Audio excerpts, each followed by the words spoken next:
नांदगाव शहरात अतिक्रमणाचा आणखी एक बळी. चांडक प्लाझासमोर दुर्दैवी अपघातानंतर संताप.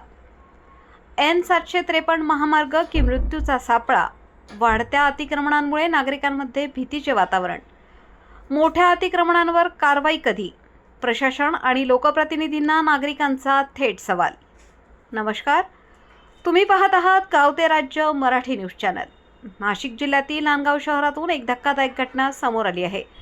चांडक प्लाझा समोरील परिसरात एका दुकानाजवळ माल खाली करत असताना झालेल्या अपघातात गंगाधरी येथील राजेंद्र कारभारी इघे वय 55 वर्ष यांचा दुर्दैवी मृत्यू झाला. या घटनेनंतर शहरातील वाढत्या अतिक्रमणांचा प्रश्न पुन्हा एकदा ऐरणीवर आला असून नागरिकांनी तीव्र नाराजी व्यक्त केली आहे. मिळालेल्या माहितीनुसार राजेंद्र इघे यांच्या पश्चात पत्नी, एक मुलगा आणि 2 मुली असा परिवार आहे. त्यांच्या निधनामुळे गंगाधरी गावासह संपूर्ण नांदगाव शहरात हळहळ व्यक्त होत आहे.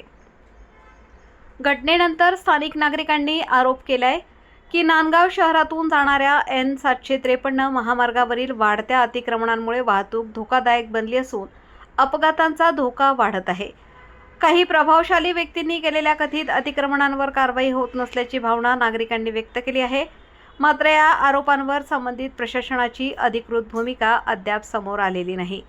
मराठा विद्याप्रसारक महाविद्यालय, न्यू इंग्लिश स्कूल तसेच हनुमाननगर, लक्ष्मीनगर, ढासेमळा, श्रीरामनगर आणि कवडेनगर परिसरातील हजारो विद्यार्थी, महिला आणि ज्येष्ठ नागरिकांना दररोज जीव मुठीत धरून महामार्ग ओलांडावा लागत असल्याचे स्थानिकांचे म्हणणे आहे. या पार्श्वभूमीवर नागरिकांनी संबंधित महामार्ग प्रशासन, नांदगाव नगर परिषद आणि मुख्याधिकाऱ्यांनी तातडीने सर्व अतिक्रमणांचे सर्वेक्षण करून कायदेशीर कारवाई करावी अशी मागणी केली आहे. तसेच आमदार सुहासअण्णा कांदे यांनी या गंभीर प्रश्नात लक्ष घालून कायमस्वरूपी तोडगा काढावा अशी अपेक्षाही व्यक्त करण्यात आली आहे. नागरिकांचे म्हणणे आहे की कारवाई ही कोणताही भेदभाव न करता समान निकषांवर व्हावी. लहान व्यावसायिकांबरोबरच नियमांचे उल्लंघन करणाऱ्या सर्व अतिक्रमणांवर निष्पक्ष आणि कठोर कारवाई करण्यात यावी अशी मागणी जोर धरत आहे. एका निष्पाप नागरिकाचा जीव गेल्यानंतर तरी प्रशासन जागे होणार का? N753 महामार्गावरील धोकादायक अतिक्रमणांवर ठोस कारवाई कधी होणार? या प्रश्नांची उत्तरे आता नांदगावकरांना अपेक्षित आहेत. संपादक विजय धामणे, गाव ते राज्य मराठी न्यूज चॅनल, नांदगाव, नाशिक.